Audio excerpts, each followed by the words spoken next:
Bueno, muy buenos días. Bueno, un privilegio enorme, un motivo de mucha alegría, de mucha gratitud con el Señor, poder estar aquí, poder verlos. Siempre ha sido para nosotros motivo de mucha alegría, de mucha expectativa, de mucho gozo poder venir a los congresos desde que salimos de Colombia en el 2006. Hemos siempre tenido en el corazón y hemos sido intencionales en no faltar a los congresos. Nos parece muy importante poder estar en este espacio de compañerismo, de crecimiento, de edificación, y Dios nos trae normalmente de manera sobrenatural. Así que un abrazo para todos ustedes, qué rico verlos, cuánto nos edifica, cuánto aprendemos en cada congreso, ha sido muy especial. ¿Qué les pareció los dos nuevos misioneros internacionales de Senfol? ¿Vieron a Raúl Andrés Berrío? Próximo misionero internacional de Senfol. ¿Cómo les pareció? Espectacular, ¿no? Apláudale fuerte, fuerte. No he hablado con él, no sé ni con la esposa. Ahí está, ya están peleando. No están peleando. Que aplaudan pues, dice la esposa de Raúl Andrés. Wilson, Andrés Velosa y Ligia, un aplauso para ellos también, viéndolo aquí arriba. Aplauda fuerte. Yo los veo como misioneros internacionales. ¿A dónde Dios los llevará? Esta mañana que hablé con Wilson y le hice una invitación, un desafío, pues me comenta él que hace años está orando por la Argentina y que Dios les habló en algún momento y estaban esperando ir para Argentina. Así que Dios está actuando, estamos cantando ahora, Él está obrando. A veces no vemos claramente cómo, pero Él está ahí obrando, actuando en nosotros, a través nuestro. Y sé que muchos de ustedes están listos o esperando el tiempo de Dios para ir a misión internacional. A ver, ¿quién levante la mano? ¿Algún momento? Levante la mano, por aquí hay una parejita. Ir a misión internacional, levante la mano. Por aquí también hay. La pregunta es, ¿quién se va a quedar en Colombia, cierto? Esa es la pregunta. La mayoría veo bastante manos levantadas, qué chévere. Es tiempo de ir, es tiempo de salir. Oiga lo que le voy a decir, los cristianos somos como el estiércol, ¿sabía eso? Somos como el estiércol. Sí, Vertica, suena feo, ¿no? Suena feo, pero es verdad. ¿En qué sentido? Escuche, el estiércol si se amontona, hiede. Si se esparce, fertiliza, abona. Así es.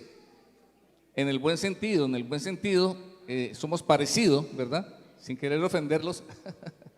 Pero es verdad, creo que están amontonados y pues…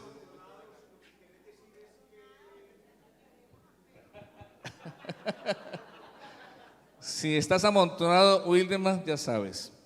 Entonces, ¿cuál es el punto? El punto es que Dios quiere que salgamos, y si me acompañan ahí el pasaje en Hechos 11, donde nos introdujo esta mañana Francisco. Tengo el gusto de compartir la primera característica que él nos compartió acerca de la iglesia en Antioquía, 4 que él planteó claramente esta mañana, y voy a compartir un poco, ampliar un poco la primera de ellas, que es la predicación constante. Y nos compartía Francisco, ahí en Hechos 11, 19 al 24, versículo 19, ahora bien, los que habían sido esparcidos, ahí está, esparcidos somos como el estiércol porque fertiliza en ese sentido, a causa de la persecución que hubo con motivo de Esteban, pasaron hasta Fenicia, Chipre y Antioquía, no hablando a nadie la palabra, sino a los judíos. Pero había entre ellos unos varones de Chipre y de Cirene, los cuales cuando entraron a Antioquía, hablaron también a los gentiles, anunciando el evangelio de Jesús, del Señor Jesús. Y la mano del Señor estaba con ellos, y gran número creyó y se convirtió al Señor. Estamos hablando de la iglesia en tiempos de crisis, y pues muy claro, muy concreto, como se ve ahí en Hechos 11, estas 4 características de esta iglesia en crisis. Creo que evidentemente, como siempre sabe hacerlo, el Espíritu Santo en un mismo contexto, ambiente, lo que nos compartió Raúl Andrés, lo que nos compartió pues obviamente Francisco, que nos da el enfoque, el entorno de esos 4 aspectos, y el tema ahora de Wilson, hablando de crisis. pues es muy contundente, ¿verdad? Estoy seguro, sin preguntar a cada uno, que todos, sin excepción, hemos pasado y algunos tal vez estén pasando por crisis personal, de salud, de ministerio, de familia. Algunas de ellas muy profundas, algunas muy fuertes, ¿verdad? Como nos compartía, por ejemplo, ahora Wilson. Personalmente, durante la pandemia, una de las más fuertes fue la pérdida de mi hermano. Muchos lo conocieron a él, Tobías, fue misionero, y él partió hace año y medio, diciembre del año 2020, en un accidente de auto, murió mi hermano Tobías. Y ese momento donde estamos ahí con mi esposa en Quito y viene la llamada para decirnos que mi hermano murió, la recibió ella, yo estaba dando creo que una clase de la academia y vi que entró una llamada y todo lo demás, y cuando acabé me dijo mi esposa, pues casi no puede contarme, ¿verdad?, lo que había pasado. Y bueno, simplemente es muy fuerte, ¿cierto? Cuando alguien tan cercano, un hermano, que pues nunca estuvo enfermo, no se lo espera uno, ella pues cuando ya pudo medio hablar me dijo, tu hermano murió, Tobías murió. Y bueno, lógicamente el dolor, la pérdida, el impacto, cuántas cosas hemos vivido de ese tipo, pérdidas familiares. En el ministerio es imposible hacer ministerio sin vivir grandes frustraciones, grandes desilusiones, indudablemente grandes alegrías y motivos de gozo, yo creo que muchos más que las tristezas, pero es imposible hacer ministerio, servir a Dios, particularmente a tiempo completo, sin vivir grandes dolores, grandes pérdidas de personas, de desilusiones, tantas cosas que pasan en la vida. Y ahí está esta primera iglesia en medio de la persecución, como lo ilustró Francisco, estaban siendo perseguidos y con todo lo que eso implicó. Habían sido dispersados a causa de la persecución.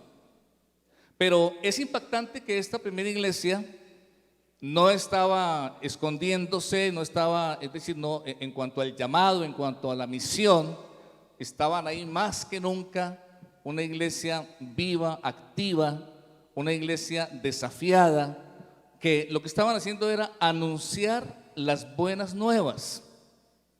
Y quisiera comenzar por ahí, las buenas nuevas. ¿Cuáles son las buenas noticias del Evangelio? ¿Qué es lo que anunciamos?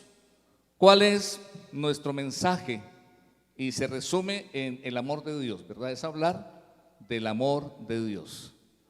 Una historia corta que les quiero leer aquí, de la vida real, dice lo siguiente. Una amiga me escribió una vez en medio de una difícil y larga batalla contra el cáncer de seno, para contarme que había logrado comprender con mayor profundidad el amor de Dios al ver la respuesta de su esposo a su doble mastectomía. La primera vez que él me sacó las vendas, lloramos y nos estremecimos. Yo me veía fea, desfigurada y calva. La idea de no volver a ser una esposa completa, para él me causaba un profundo dolor. Pero él me sostuvo fuertemente y con lágrimas en sus ojos me dijo, cariño, te amo porque esa es mi naturaleza. Instantáneamente reconocí a Cristo en mi esposo. Siguió escribiendo. Nosotros también somos afectados por el cáncer del pecado y nos vemos desfigurados, mutilados y feos. Pero Él nos ama porque esa es su naturaleza. No hay atractivo en nosotros que llame la atención de Cristo, solo su misma esencia es lo que lo lleva a acercarse a nosotros. Así es. ¿Has vivido el amor de Cristo? ¿Lo has experimentado en tu vida?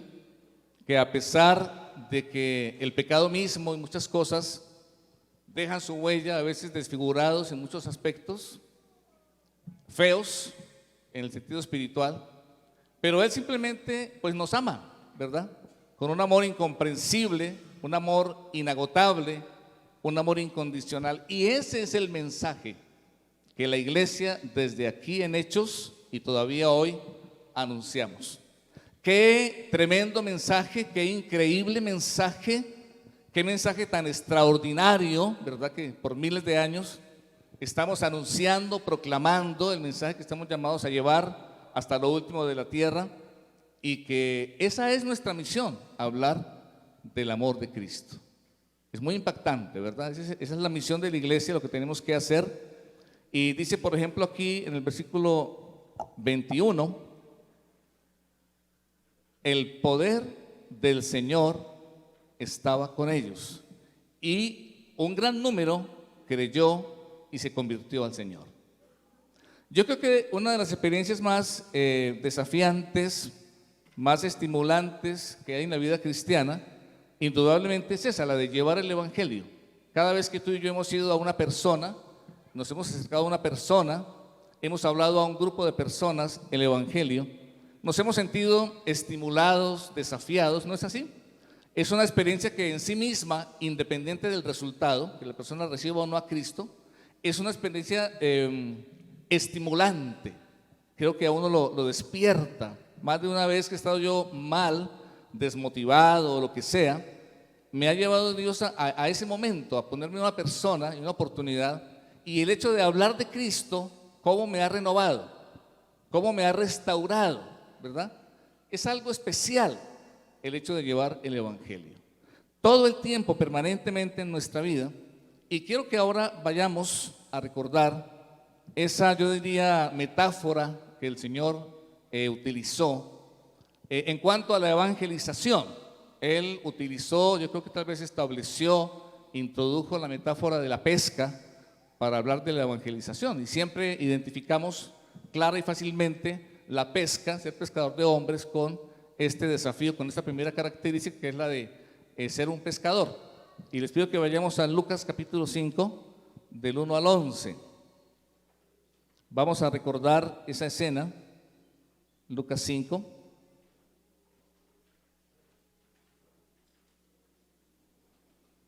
Además, ese milagro que él realizó 2 veces con los discípulos, el de la pesca milagrosa. Estamos ahí en Lucas 5, del 1 al 11, dice: aconteció que estando Jesús junto al lago de Genezaret, el gentío se agolpaba sobre él para oír la palabra de Dios. Y vio 2 barcas que estaban cerca de la orilla del lago, y los pescadores, habiendo descendido de ellas, lavaban sus redes. Y entrando en una de aquellas barcas, la cual era de Simón, le rogó que la apartase de tierra un poco, y sentándose enseñaba desde la barca a la multitud. Cuando terminó de hablar, dijo a Simón: boga mar adentro y echad vuestras redes para pescar. Respondiendo Simón le dijo: Maestro, toda la noche hemos estado trabajando y nada hemos pescado, mas en tu palabra echaré la red. Y habiéndolo hecho, encerraron gran cantidad de peces y su red se rompía. Entonces hicieron señas a los compañeros que estaban en la otra barca para que viniesen a ayudarles, y vinieron y llenaron ambas barcas de tal manera que se hundían. Viendo esto, Simón Pedro cayó de rodillas ante Jesús diciendo: apártate de mí, Señor, porque soy hombre pecador.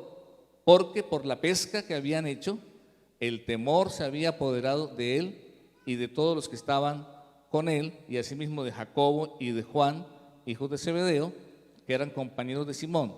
Pero Jesús dijo a Simón: no temas, desde ahora serás pescador de hombres. Y cuando trajeron a tierra las barcas, dejándolo todo, le siguieron. Pescando, la metáfora de la pesca en cuanto a la evangelización.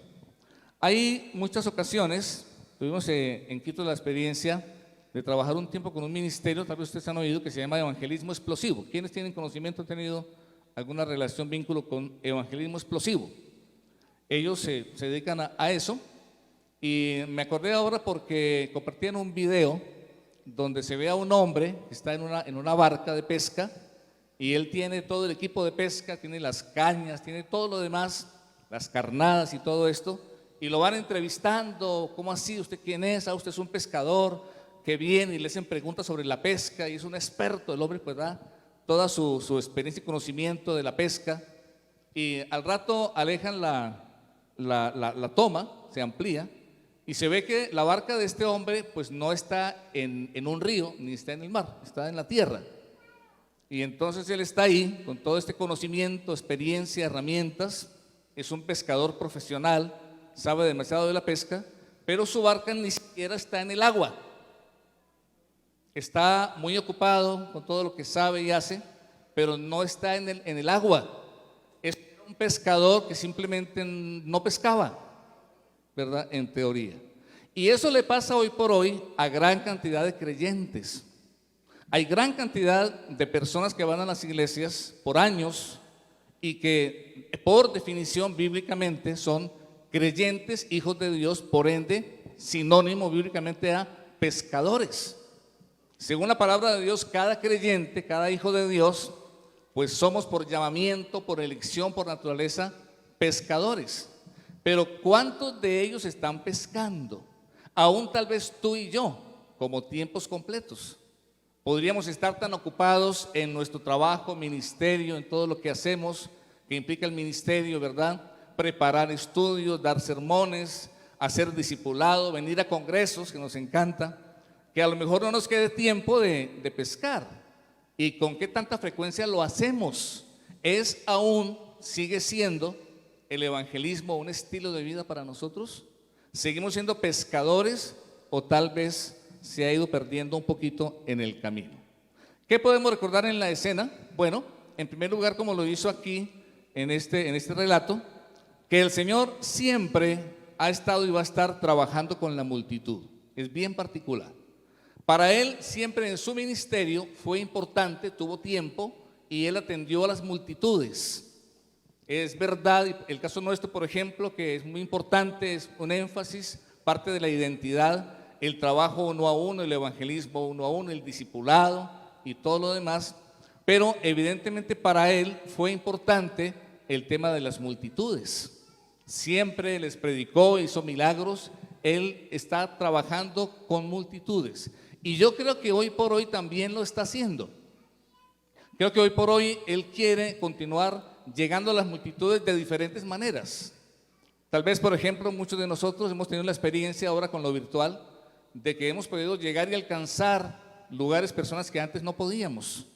Y han surgido formas y maneras, medios de comunicación, la radio, la televisión, la misma internet, cuántas maneras que Él puede y quiere utilizar para llegar a las multitudes. Y que de pronto pues nos atrevamos a volver a hacerlo o a hacerlo, aquellos tiempos en que Él nos llevó a llenar estadios y a hacer cantidad de cosas que hemos hecho y hemos llegado a multitudes y no podemos dejar de hacerlo. Él continúa haciéndolo y quiere que lo hagamos. Y yo creo que es tiempo en que podamos ser usados por Dios para llegar a multitudes de diversas maneras, ¿verdad? Llegando a instituciones, a empresas, bueno, diferentes maneras como Él lo hace. Pero en segundo lugar, el versículo 2 y 3 nos muestra cómo, aunque Él estuvo y tuvo tiempo para las multitudes, y para Él fue importante, nunca eso lo distrajo y nunca descuidó lo que dice ahí, acercarse de manera intencional a las personas. Estaba Simón, estaba su hermano Andrés, estaba Juan, estaba Santiago, y pues imaginamos la escena, hemos visto tal vez en películas la escena, eran miles de personas, y lo que implica eso, un gran evento, una gran multitud, un gran impacto, Jesús de Nazaret, del mar de Galilea, pero a Él no lo deslumbró eso al punto de impedirle fijarse en ese pescador, en Simón, en Andrés, ¿verdad? En Juan, en Santiago. Y no le impidió acercarse a ellos de manera personal, de manera intencional, a llamarlos, ¿verdad? A empezar a hablar con ellos, acercarse a ellos de manera personal e intencional. En los últimos, yo diría, años, Él ha venido recalcándonos a nosotros en Ecuador y ahora con Sudamérica el desafío y la importancia de que sigamos llegando y seamos efectivos en llegar a las comunidades misionales. Y eso me gustaría que esa expresión que la guardes en tu corazón o la escribas. Comunidades misionales. Una comunidad misional puede ser un barrio, puede ser una ciudad, puede ser un grupo humano, colegios, universidades. ¿Cómo llegar y ser efectivo para penetrar una comunidad misional? Y la manera pues tiene que ser como en todas las cosas, la manera de Jesús. ¿Cómo lo hizo Él? ¿Cómo nos modeló el Señor? Y está en Juan capítulo 1, ¿recuerdas? Cuando dice, y el verbo se hizo carne. ¿Y qué fue lo que hizo? Y habitó entre nosotros. Siempre esa va a ser la manera. Venir y habitar con ese lugar, esa comunidad misional. Poder acercarnos lo suficiente a esa comunidad, porque es que no, yo no soy de aquí de paso. No somos, con todo el respeto, hay seguramente gente con ese llamado, predicadores itinerantes que llegamos y entonces damos un mensaje y luego nos vamos, pero esa gente ni la conocemos. El Señor Jesús vino y se acercó y Él habitó entre nosotros, se hizo uno de nosotros, se identificó con nosotros, se metió en medio nuestro, y eso quiere Dios. Tal vez que lo hagas tú de una manera específica, puede ser para ti una ciudad, repito, un barrio, puede ser que Él te lleve o estés trabajando con profesionales o la parte social, ¿verdad? Como lo hace, por ejemplo, Ofelia y mucha gente que está ahí en la parte social. El mejor ejemplo otro puede ser, yo lo he venido compartiendo, el ejemplo del buen samaritano.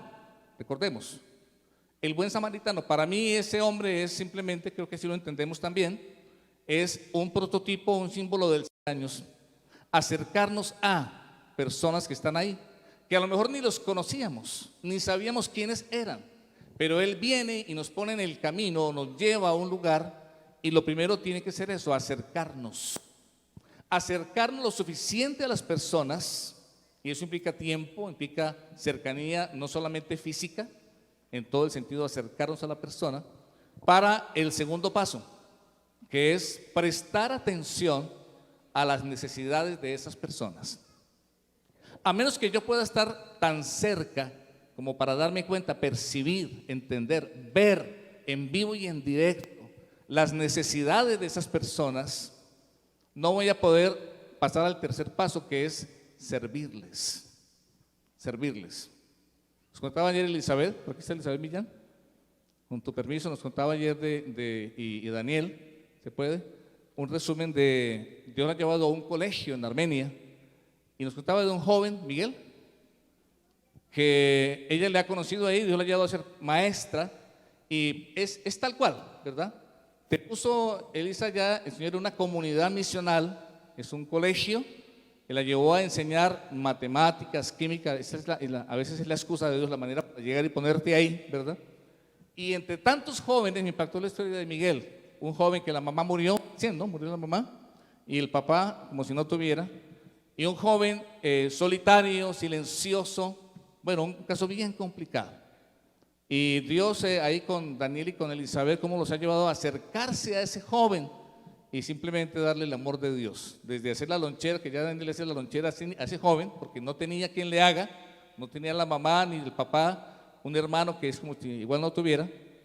Y ese joven, ese muchacho, que tiene unos 15 años, me decías, unos 15 años, poder recibir el amor de Dios, poder experimentar y que se le hable, a veces sin palabras, el evangelio a través de ustedes, es tal cual, ¿verdad? Acercarnos a personas para conocer las verdaderas necesidades de ellos y poder servirles. Es que el secreto está en que los seres humanos, todos los seres humanos, grandes, jóvenes, viejos, ricos, pobres, de cualquier lugar y condición, respondemos positivamente a un servicio sincero y desinteresado. Y cuando Dios nos usa a ti y a mí para hacer eso, para acercarnos de corazón, sinceramente, guiados por el Espíritu Santo, podemos servir a las personas. Él se acercó a Simón, a Andrés y les habló. Él entonces viene y entra a nuestras vidas y empieza a actuar en nosotros. ¿De qué manera lo hizo contigo? ¿Cómo Él entró a tu vida? ¿Cómo Él entró a la mía?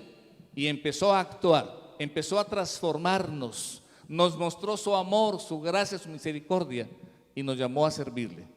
Y entonces descubrimos que Él nos creó para sus propósitos y nos ha salvado para sus propósitos y nos ha llamado para sus propósitos. Y es justamente eso, llevar su amor y su gracia a tantos lugares y personas que necesitan de Él. Él ha entrado, como entró a esa barca de Simón, a nuestras vidas. Luego, ¿qué encontramos? Que al estar ahí con ellos y al estar ahora contigo y conmigo, Él empezó a darle las instrucciones. El maestro, el pescador por excelencia, llamándolos recién, pero a la vez modelándonos a todos cómo pescar, lo que hizo fue dar unas instrucciones muy específicas. A Simón, a ellos les dijo, boga mar adentro, y le dijo también, echad vuestras redes. Familia, yo creo y lo que entiendo aquí en Lucas es que más que nunca, lo sabemos, pero más que nunca, y lo hemos hecho siempre, pero más que nunca es tiempo de pescar. Y más que nunca estoy convencido que es tiempo de pescas milagrosas, de que Dios está obrando y quiere obrar de maneras extraordinarias para que lleguemos a las personas y veamos pescas milagrosas. ¿Tenemos que bogar mar adentro? Sí, eso implica muchas veces, por ejemplo, tiene tantas aplicaciones, pero una de ellas creo, el hecho de incomodarnos, el hecho de volverlo a intentar, ¿verdad? Cuando ayer estábamos en la Junta, aquí reunidos un ratito, en la Junta Internacional, hablábamos de lo que les decía hace un rato al comenzar. Sí, estamos orando y estamos creyendo y estamos pidiéndole al Señor por un despertar, por un incremento, por un avivamiento, digamos así, de las misiones internacionales en Senfol. En el viaje que tuvimos el año pasado, estuvimos con Paraguay, estuvimos en Brasil, en Uruguay, y Dios me habló muy profundamente en un tiempo, en ese viaje, acerca de la importancia de la misión mundial. Y lo que yo le entendí al Señor es algo así como que todos nosotros estamos indudablemente muy claros y seguramente muy fuerte en nosotros en lo que tiene que ver con la visión local. Porque hay dos grandes aspectos. Hay la visión local, que implica para ti o para mí tal vez nuestra iglesia, nuestro ministerio, puede ser inclusive nuestra ciudad, aún nuestra nación. Para mí, la iglesia que pastoreamos, para mí Quito, Ecuador, es misión local. Tal vez para ti sea tu sede, ok. Pero eso tiene que ir equilibrado con la visión mundial. Y me hablaba de Dios que en gran manera se nos ha diluido a muchos de nosotros la visión mundial. Leí una historia que cuenta un hombre de Dios que creo que se llamó J. Oswald Smith, pero ha salido libros de él, y cuenta que él un día salía de un lugar en un avión y estaba orando sobre esto de las misiones. Fue un hombre muy usado para las misiones y estaba orando y el avión despegó, y entonces dice él, yo empecé a ver lo que uno siempre ve cuando despega un vuelo. Cuando estaba apenas levantándose el avión, dice él, yo podía ver la pista, podía ver el aeropuerto, pero en la medida que el avión se remontó mucho más, ya pude ver parte de la ciudad, y entre más se remontó, pude ver muchísimo más. Y cuenta él, le dice, Dios me habló y me dijo, tienes que recordar, tienes que mantener, tienes que remontarte para que no pierdas la visión mundial. Qué bueno que tengamos y hay que mantener esa visión local. Dios nos llamó y nos puso ahí, en un lugar específico, visión local, claro que sí. Y estar apasionados y entregados y rendidos y que Él nos utilice de manera efectiva en la visión local. Pero eso tiene que ir a la par con la visión mundial. Ambas cosas, ¿verdad? Movidos por Él. Boga mar adentro probablemente va a significar muchas veces para ti y para mí incomodarnos, ir más allá de eso, ¿verdad? De donde estamos. Hace 16 años que salimos de aquí de Colombia, estando en Bogotá, para Ecuador, pues indudablemente, y todos los que hemos salido, sabemos que implica incomodarnos. Y aquí creo que la mayoría, porque ha salido de una sede para otra, de una ciudad para otra, o de un país para otro. Entonces va a implicar seguramente la estabilidad que ya tengo, ¿verdad? El ministerio que ya tengo, soltarlo y atreverme a arriesgarme. Y esa palabra es muy importante, arriesgarnos. A lo mejor como esta iglesia de Hechos 11, Hechos 8 y todo este contexto de los hechos, por la persecución, ¿verdad? Sí o sí tuvieron que moverse, o ¿por qué no por decisión, ¿verdad? Porque Él nos habla, porque Él nos llama, entonces decidimos salir, soltar lo que tenemos, ir más allá y echar las redes para pescar. Bueno, ¿cuál fue la respuesta de ellos? Pedro le dijo: hemos estado trabajando y nada hemos pescado. ¿Alguna vez te has sentido así, que has estado trabajando, sembrando y no has visto los resultados anhelados, esperados, verdad? Más de una vez. ¿Y cómo se siente? No es bueno. Ahí en Quito, los primeros casi el primer año y un poco más, algo les hemos contado a algunos, pues fue un tiempo de sembrar y sembrar y sembrar y sembrar y no ver resultados. Y eso no es fácil y eso no es agradable, ¿verdad? Y cuando de pronto es más tiempo, dice ahí Pedro: nada hemos pescado, hemos tratado, nos hemos esforzado, hemos hecho todo lo que sabemos hacer, pero simplemente no hay resultados. Pues eso es frustrante, eso es desagradable. Y agrégale el cansancio, cuando a lo mejor para ti no ha sido un año, sino a lo mejor han sido 5 o 10 o más años que has estado ahí donde estás tratando, luchando, lanzando la red y no estás viendo el resultado anhelado o esperado. Y ahí estaban ellos. Pero siempre, y este tiempo familia es tiempo de decirle: Señor, más en tu palabra echaré la red. ¿Vamos a hacerlo? ¿Cuál ha sido el llamado de Dios cuando dice el Señor en este tiempo: esforcémonos? ¿Cómo era? Y sirvamos fundamentados en la palabra. Eso indudablemente viene del Espíritu Santo. Y yo creo que lo estamos haciendo. Yo creo que todo lo estamos haciendo, pero yo creo que es tiempo de ir más allá. El congreso que tuvimos internacional, ¿te acuerdas? Virtual. Pasa a Macedonia. Eso fue muy claro, ¿o no? Para todos nosotros. Pasa a Macedonia. Y no es porque no estamos, ellos estaban ahí viajando, Pablo, sus amigos estaban siendo misioneros, pero dice: no, pasa a Macedonia. Y el llamado es ir un poco más allá. Y entonces, dos cosas que yo veo es: lo primero, hubo resultados sorprendentes.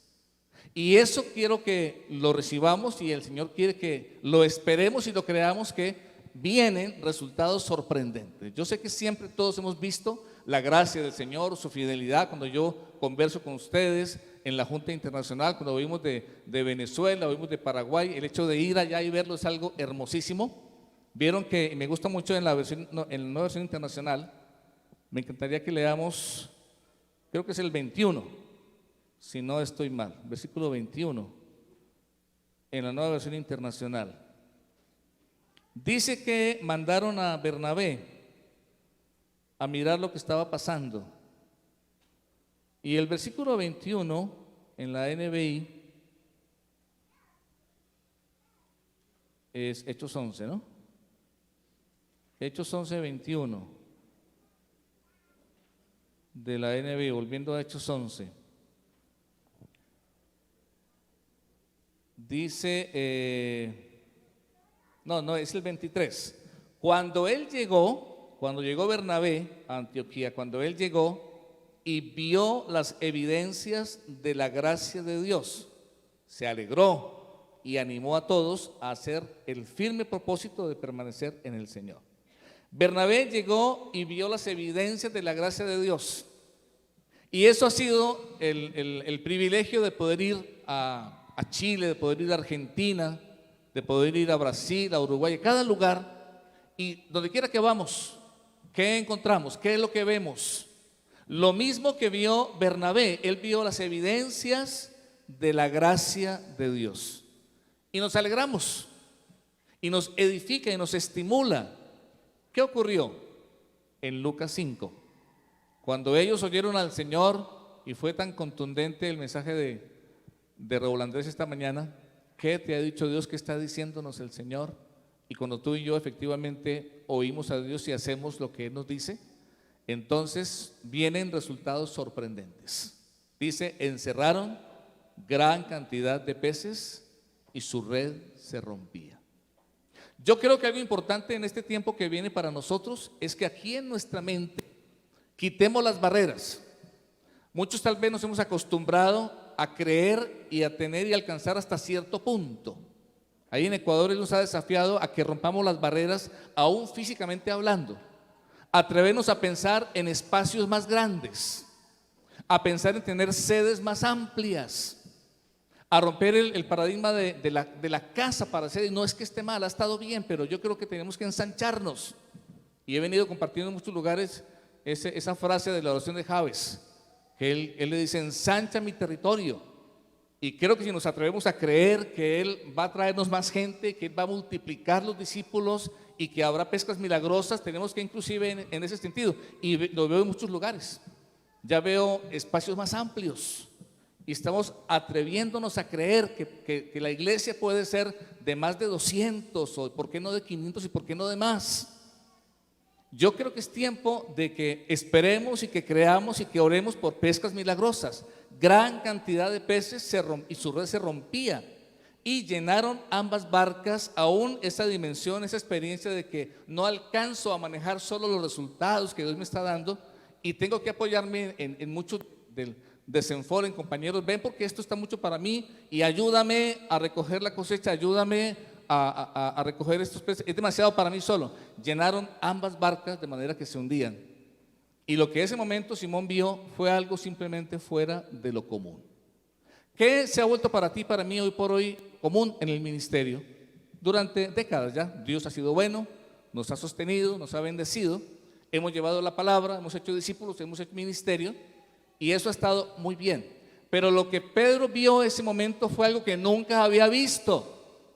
Y Él quiere que nos atrevamos a pensar y a esperar y creer por cosas que no hemos visto. ¿No es lo que dice la palabra del Señor? Cosas que ojo no vio, ni oído oyó, y que no han subido a corazón de hombre. Entonces las barreras están aquí en mi mente, hasta donde yo alcanzo a ver, hasta donde yo alcanzo a creer, pero Él quiere llevarnos más allá. Simón simplemente cayó de rodillas ante lo evidente de que eso era algo sobrenatural que estaba pasando ahí. Y de ahí pasó finalmente a lo que yo aquí he llamado resultados trascendentes. En el Señor, en el evangelismo, en la gran comisión, debemos esperar y creer resultados sorprendentes, pero también resultados trascendentes. El versículo 10 le dice el Señor a Simón: no temas, desde ahora serás pescador de hombres. No temas. ¿Qué nos genera temor? ¿A qué le tememos? Uno de los aspectos que yo creo que nos ha frenado en muchos sentidos es la parte económica, ¿o no?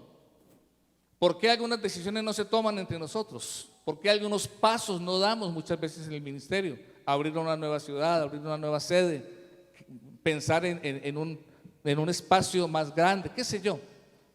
A menudo la parte económica nos genera temor. ¿O qué es lo que nos genera temor este momento? Él le dice: no temas, y le dice a Simón: desde ahora serás pescador de hombres.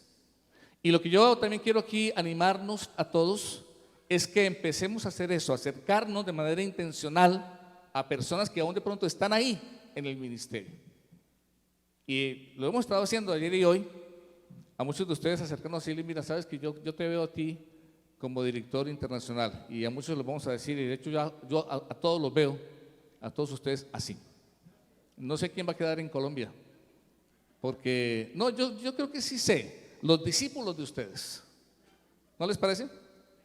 Porque sí creo que es tiempo de eso. Ahí están las naciones. Yo voy a cada lugar, por ejemplo, estamos orando por Bolivia, y ya, ¿verdad, Carlos? Y Estelita, ahí está Bolivia, hay que abrir Bolivia. En tantos lugares, Jonathan, estamos orando por una pareja, una familia para Concepción, que allá estuvimos recorriendo, qué hermoso ministerio, estar ahí en Talca, estar en Santiago, y conversamos con Jonathan y con Dani, con Danielita, que es urgente una familia, una pareja para Concepción. A ver, ¿quién se lanza? ¿Quién se ofrece? ¿Quién dijo yo? Pase aquí adelante para orar por usted en este momento. ¿Quién se va para Concepción? Ahí está ya Jonathan. Hay muchos lugares, hay muchos desafíos, ¿verdad? Carlos Durán, ¿hace falta obreros para Uruguay? ¿Necesitamos obreros para Uruguay? Sí, urgentemente. Uruguay necesita obreros para la mies y cada lugar. Y sé que todos van a decir, pero aquí en Colombia también. Sí, yo sé que sí. Pero mire, familia, para concluir, es tiempo de un evangelismo desafiante, agresivo, sobrenatural, en ese enfoque de misiones y misiones internacionales. Abramos espacios. Siempre que nos hemos movido, que hemos salido, ¿qué ha hecho Dios? Ha llenado los espacios, ha levantado a otras personas, ¿verdad? Y hemos descubierto que no somos imprescindibles y que si vamos, Dios levanta a otras personas, ¿verdad? Así que es tiempo de todo eso. Finalmente dice que dejándolo todo, le siguieron al Señor. Que no perdamos la chispa, que no perdamos el enfoque, que no perdamos el desafío, la creatividad, el ingenio, el ser atrevidos en ese evangelismo personal. Que no dejemos de lo que estamos haciendo, discipular y la academia y todo lo demás y los eventos que hacemos, pero es algo central, esencial, determinante, el evangelismo. Y yo lo conecto esta mañana aquí con ustedes con el tema de misiones.